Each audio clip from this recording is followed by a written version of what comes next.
সান বাংলার দ্বিতীয় জন্মদিনে আপনাদের জন্য নগদ টাকার বৃষ্টি। সত্যি বলছেন? হ্যাঁ, আবার শুরু হচ্ছে সান বাংলা দেখুন আর বাড়িতে বসে নগদ টাকা জিতুন কন্টেস্ট। 8ই ফেব্রুয়ারি থেকে রোজ সন্ধে 6টা থেকে রাত 10টা দেখতে থাকুন সান বাংলা। প্রতি এপিসোডে সহজ প্রশ্নের সঠিক উত্তর দিন আর প্রত্যেক সঠিক উত্তরের সঙ্গে জিততে পারেন ক্যাশ। কেমন লাগছে? ভালো। প্রতিদিন 200-র বেশি সঠিক উত্তরদাতা প্রতি সপ্তাহে জিতবেন 15 লক্ষ টাকা, যা সরাসরি পৌঁছে যাবে আপনাদের অ্যাকাউন্টে। আমি তো এটাই চেয়েছিলাম। 8ই ফেব্রুয়ারি থেকে প্রতিদিন সন্ধে 6টা থেকে রাত 10টা সান বাংলা দেখুন আর বাড়িতে বসে নগদ টাকা জিতুন।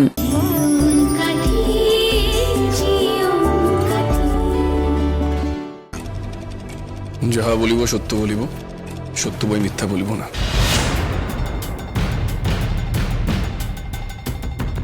আচ্ছা, তুলি যে আসলে জাহ্নবী, এটা আপনি কবে জানতে পেরেছেন? আমার সঙ্গে অলির বিয়ের পর। কিভাবে জানতে পারেন? সন্দেহ আমার আগে হয়েছিল, কিন্তু কনফার্ম হই যখন জাহ্নবী চাকরির ইন্টারভিউতে আমার কাছে আসে। কেমন চাকরি? অ্যাডমিনিস্ট্রেটিভ লেভেলের চাকরি। মানে আপনি যে চাকরি করেন। আচ্ছা, এই কথাটা আপনি অলিকে বলেছিলেন? না। কেন বলেন? কারণ জাহ্নবী তুলি নামে থাকতে চেয়েছিল, এমনকি ওর সাথে পার্থ নামে একটা ছেলের সঙ্গে বিয়ে ঠিক হয়েছিল।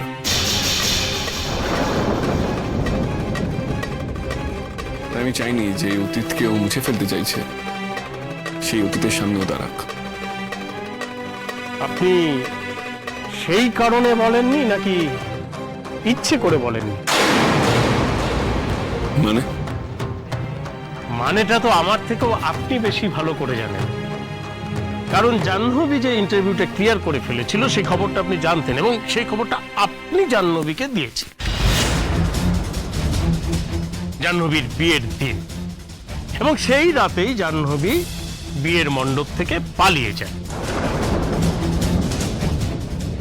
তারপর 1 বছর পরে ডিএম হয়ে জাহ্নবী সাগরদিঘিতে জয়েন করে। আসলে আপনি জাহ্নবীকে বিয়েটা থেকে পালাতে সাহায্য করেছিলেন।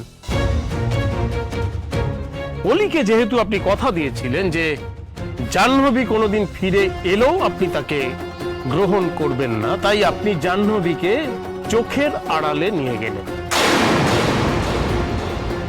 এবং যেহেতু আপনারা দুজনেই একই সেক্টরে, তাই জাহ্নবীর গতিবিধি আপনার জানা ছিল। সেই কারণেই সবার চোখের আড়ালে আপনারা নিয়মিত যোগাযোগ রেখে চলেন। মিথ্যে কথা, আমি জানতামই না জাহ্নবী কোথায় আছে। আপনি মিথ্যে কথা বলছেন।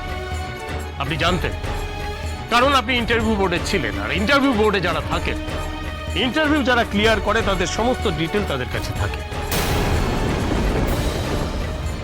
আর যে জাহ্নবীকে পাবার জন্য আপনি এত পাগল হয়ে উঠেছেন, তার গতিবিধির সম্পর্কে আপনি কিছু জানবেন না, এটা বিশ্বাস করতে বলছেন? দেখুন, আপনি বিশ্বাস করবেন কি করবেন না তাতে তো আমার কিছু করার নেই।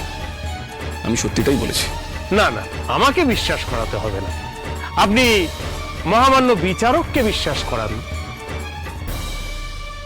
আমার কাছে যথেষ্ট প্রমাণ আছে আপনি জাহ্নবীর নিয়মিত খোঁজ খবর রাখতেন।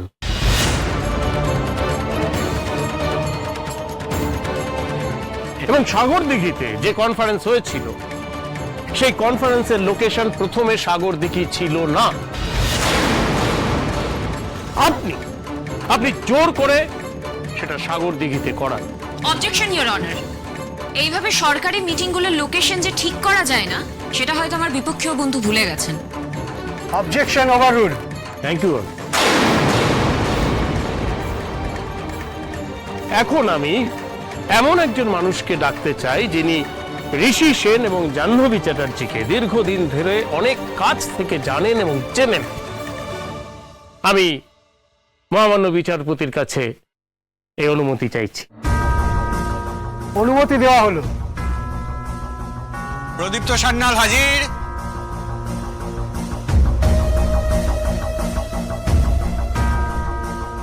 বলুন, যাহা বলিব সত্য বলিব, সত্য বই মিথ্যা বলিব না। যাহা বলিব সত্য বলিব, সত্য বই মিথ্যা বলিব না।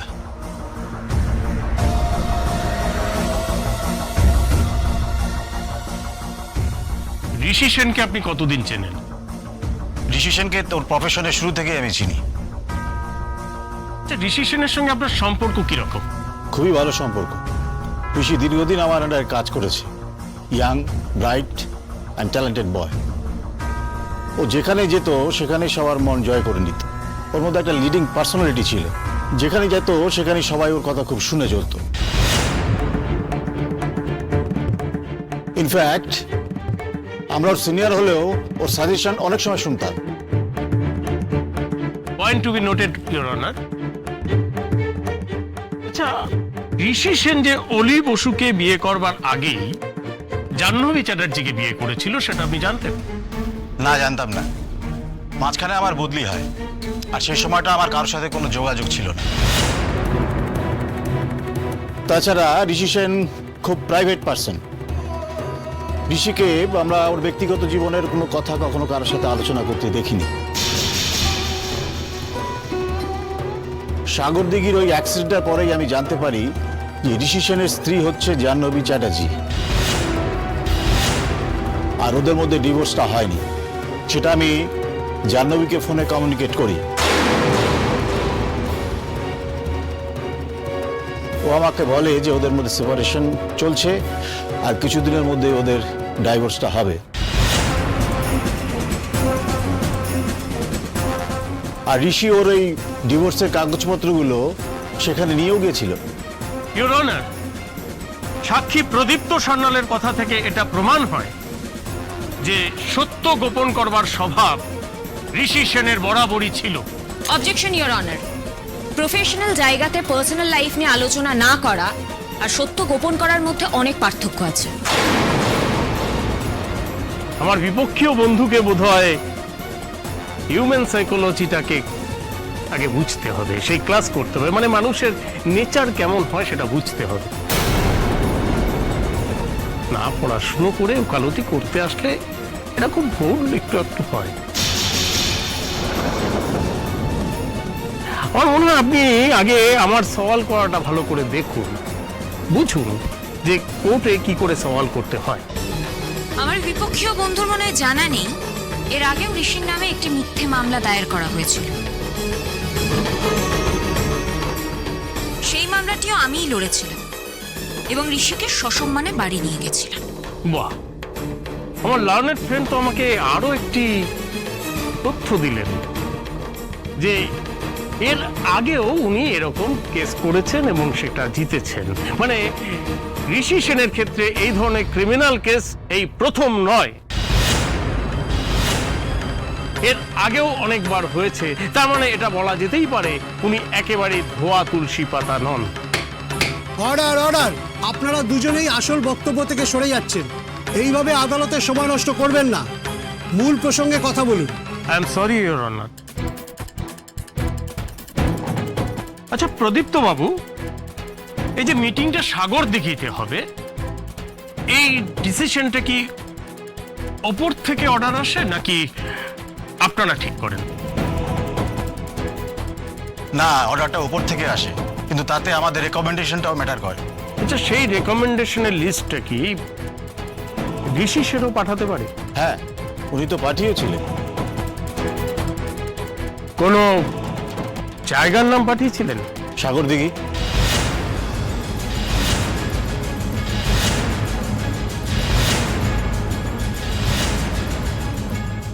That's all your honour. আমার এটাই প্রমাণ করবার ছিল যে ঋষি সেন নিজেকে যতই সত্যবাদী প্রমাণ করবার চেষ্টা করুন না কেন, আদপে তিনি তা নন। এবং অলি ঋষির এই রূপটা ধরে ফেলেছিল, তাই সে মিটিং এ যাওয়ার জন্য এত আপত্তি করে। এরপর ঋষি সেন অলিকে বলে যে জাহ্নবী চ্যাটার্জিকে সে ডিভোর্স পেপারে সই করাবে এবং সেই কথা বলে সে সাগরদিঘি যাওয়ার জন্য অলিকে কনভিন্স করে।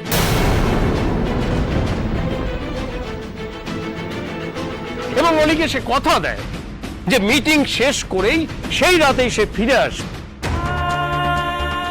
কিন্তু সে সেদিন ফেরে না। হ্যাঁ, যদিও জাহ্নবী ম্যাডাম এখন বলবেন যে অ্যাক্সিডেন্টের কারণে সেদিন তাকে থেকে যেতে হয়েছিল, কিন্তু সেটাও মিথ্যে কথা।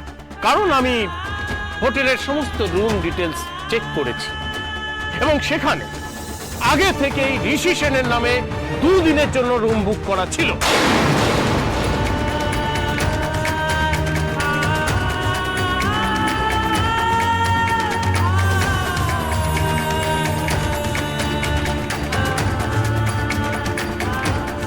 এই তার ডিটেল। ইওর অনার, আমার বিপক্ষীয় বন্ধু হয়তো এটা জানেন না যে আমাদের মিটিং শেষ হতে হতে বিকেল হয়ে যায়।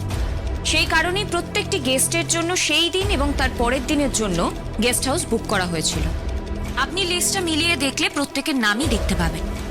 ইওর অনার, আমি আপনার অনুমতি নিয়ে অফিসার প্রদীপ্ত সান্যালকে কিছু কোয়েশ্চেন করতে চাই। অনুমতি দেওয়া হলো। Thank you your honour. Sir, যে রেকমেন্ডেশন লিস্টগুলো যায় সেটা দেখে কি সাথে সাথে ডিসিশন নেওয়া হয় কোথায় মিটিং হবে? না, একেবারেই তা হয় না। লোকেশন সিলেক্ট করার জন্য আমাদের লোকেশনের উপর রিসার্চ করতে হয়। তো সব কিছু অনুকূলে থাকলে তখন আমরা সেটাকে সিলেক্ট করি। আচ্ছা, আপনিও কি লিস্ট পাঠিয়েছিলেন? হ্যাঁ, স্যার, তাতে কোন কোন জেলার নাম ছিল? আমি যে 3 জেলায় কাজ করেছি সেই জেলাগুলো। আচ্ছা, সেই জেলার নামগুলো থাকার কোনো স্পেসিফিক রিজন আছে? আমি ওই এলাকাগুলো খুব ভালো করে জানি, তাই। আচ্ছা, তাহলে ওই জায়গাগুলো আগে থেকে চেনা থাকলে আর জায়গাতে অত বড় মিটিংটা হওয়ার ইনফ্রাস্ট্রাকচার থাকলে আমরা সেই জায়গাগুলোর নাম রেকমেন্ড করতে পারি, তাই তো? হ্যাঁ, তাই। Point to be noted your honour. শুধুমাত্র জায়গাটা ভালোভাবে জানার সুবাদে ঋষি সেন সেই জায়গাটার নাম রেকমেন্ড করতে পারে। থ্যাংক ইউ স্যার, আপনাকে আমার আর কোনো জিজ্ঞাসা নেই। আপনি এখন আসতে পারেন। ও থ্যাংক ইউ। ইওর অনার, একটা কথার অনেক রকম মানে হয়, আর কেউ যদি উদ্দেশ্য প্রণোদিতভাবে ভুল মানেটাই বুঝতে চায় তাহলে তাকে কোনোভাবেই ঠিক মানেটা বোঝানো সম্ভব নয়। এখনো পর্যন্ত আমার বিপক্ষীয় বন্ধু এমন কোনো সাক্ষ্য প্রমাণ দিতে পারেননি যাতে প্রমাণিত হয় যে ঋষি সেন অলি বসুর মৃত্যুর জন্য দায়ী। ইওর অনার, আমার লার্নেড ফ্রেন্ডের ভীষণ তাড়া, তাই কোর্টের দ্বিতীয় দিনেই তিনি এই কেসটির নিষ্পত্তি চাইছেন। ঋষি সেনের কাজের সত্যি প্রশংসা করতে হয়। তিনি ধীরে ধীরে খুব সুচতুরভাবে এমনভাবে অলি বসুর প্রতি অত্যাচার করতে থাকে যে অলি বসুর মৃত্যুটা খুব স্বাভাবিক হয়ে যায়। সাদা চোখে দেখলে মনে হবে যে এটা একটা ম্যাটারনাল ডেথ, কিন্তু যদি একটু খতিয়ে দেখা যায় তাহলে দেখা যাবে এর মৃত্যুর পিছনে অন্য অনেক আরো কারণ আছে।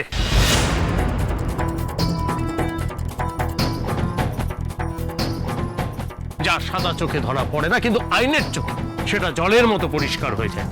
ইওর অনার, কথায় বলে যুদ্ধ এবং ভালোবাসার ক্ষেত্রে যে কোনো কিছুই স্বচ্ছ।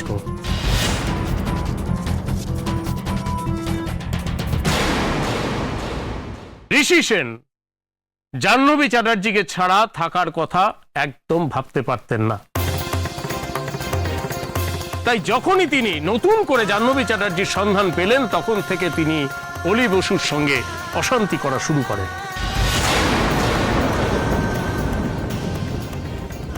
কিন্তু তাও অলি বসু ঋষি সেনকে ছেড়ে যায় না।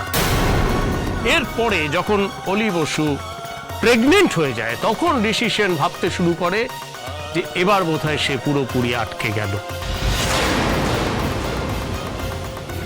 কিন্তু যখনই সে শোনে যে অলির কিছু কমপ্লিকেশনস রয়েছে তখন সে আবার নতুন করে আশায় বুক বাঁধতে শুরু করে এবং ডক্টর অলি বসুর সঙ্গে যা যা করতে বারণ করেছিল ঋষি সেন ঠিক সেইগুলোই করতে ইন্ধন দেয়।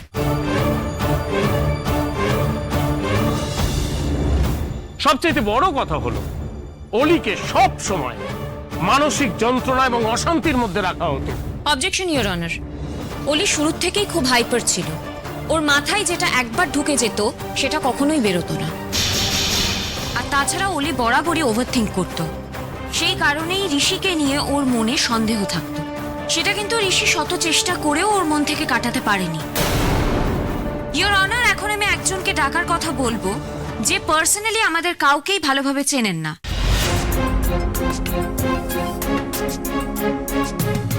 তিনি হলেন সাগরদিঘির ডাক্তার, যার আন্ডারে ঋষি ভর্তি ছিলেন। যখন অলি প্রেগনেন্ট অবস্থায় সাগরদিঘিতে ছুটে গেছিল, তখন সেই ডাক্তারবাবুই ওনার মুখোমুখি হয়েছিলেন। ইওর অনার, অলি যদি তখন অসুস্থই থাকতো, তাহলে হাসপাতালে দাঁড়িয়ে অলি যা যা করেছে সে কাজগুলো অলি করতে পারতো না। আর যদি কোনো রকম অসুস্থতা ওর মধ্যে থাকতো, তাহলে উনি ডাক্তার হয়ে নিশ্চয়ই বুঝতে পারতেন, কিন্তু তিনি কিছুই বুঝতে পারেননি। এখন সেদিনের বাকি ঘটনাগুলো আমরা তার মুখ থেকেই শুনতে চাই। আপনার কাছে অনুমতি চাইছি। এখন মধ্যাহ্নভোজের বিরতি। বিরতির পর আদালতের কাজ পুনরায় শুরু হবে।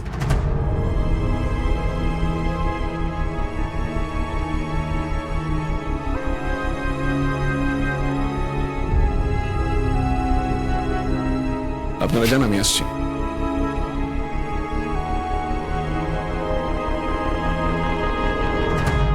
জাহ্নবী, হ্যাঁ ঋষি, বলো।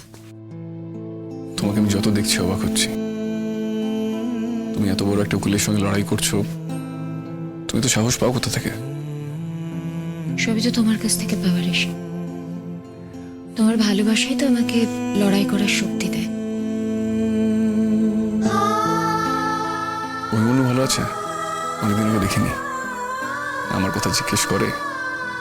জিজ্ঞেস করবে না?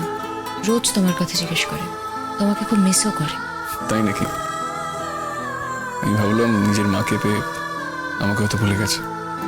ঋষি, এই কথাটা ভুলে যেও না যে ওর ড্যাডি এবং মাম্মাম দুজনের সাথেই কিন্তু থাকতে চেয়েছিল, আর সেই কারণেই ও বিয়েটা নিয়ে এত এক্সাইটেড ছিল। আমিও তো চেয়েছিলাম জাহ্নবী, কত স্বপ্ন ছিল আমার চোখে। আমি এতদিন পর নিজের জন্য বাঁচতে শুরু করেছিলাম, কিন্তু সবকিছু নষ্ট হয়ে গেল। কিচ্ছু নষ্ট হয়নি ঋষি, সব হবে।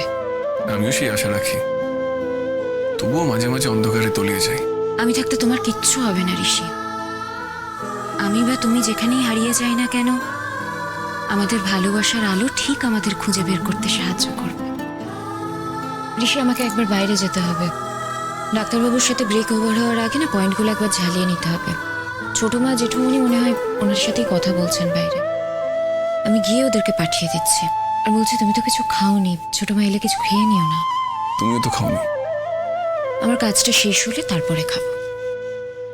ফাইন, আমি আসছি। হ্যাঁ, এসো।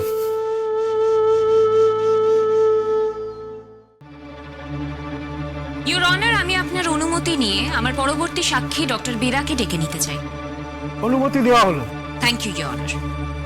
ডক্টর বেরা হাজির।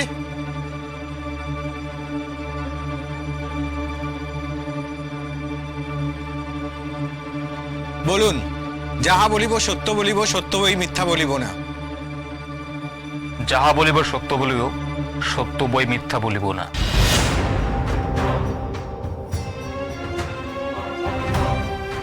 ডক্টর বেরা, আপনি তো ঋষি সেনের সাগরদিঘিতে থাকাকালীন ওনার ট্রিটমেন্ট করেছিলেন। হ্যাঁ ম্যাডাম। আচ্ছা, ওনার ঠিক কি হয়েছিল আমাদেরকে বলতে পারবেন? ঋষি সেনের ডান দিকের পাঁজরে গুলি লেগেছিল। ওনাকে যখন হাসপাতালে নিয়ে আসা হয়, তখন ওনার অবস্থা খুবই সিরিয়াস ছিল। তখন ইমিডিয়েটলি ওনাকে অপারেশন করতে হতো, না হলে ওনাকে বাঁচানো যেত না। আচ্ছা, অপারেশনের পরে ঋষি সেনের অবস্থা ঠিক কেমন ছিল? অপারেশন করার পরে উনি কিন্তু সম্পূর্ণ বিপদমুক্ত ছিলেন না, তাই 48 ঘন্টা ওনাকে অবজারভেশনে রাখার নির্দেশ দিই। কিন্তু ওনার বাড়ির লোকজন এসে তখনই ওখান থেকে ওনাকে নিয়ে যেতে চান।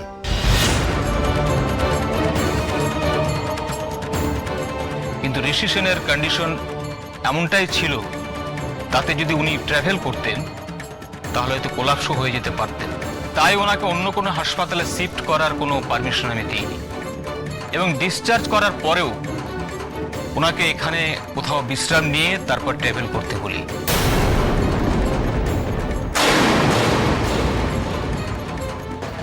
ওখানে থাকা নিয়ে ঋষি সেনের বাড়ির লোকদের প্রবল আপত্তি ছিল, তবু ঋষি সেন সে প্রবল আপত্তি অগ্রাহ্য করে ওখানেই থেকে যায়। আমি তাদের বারবার বলে বোঝানোর চেষ্টা করি ঋষি সেনের অবস্থা একেবারে স্থিতিশীল হয়নি, কিন্তু সেসব কথা তারা কানে না নিয়ে তারা অহেতুক তর্কাতর্কি করতে শুরু করে এবং ম্যাডামকে তারা বিভিন্নভাবে অপমান করতে শুরু করে।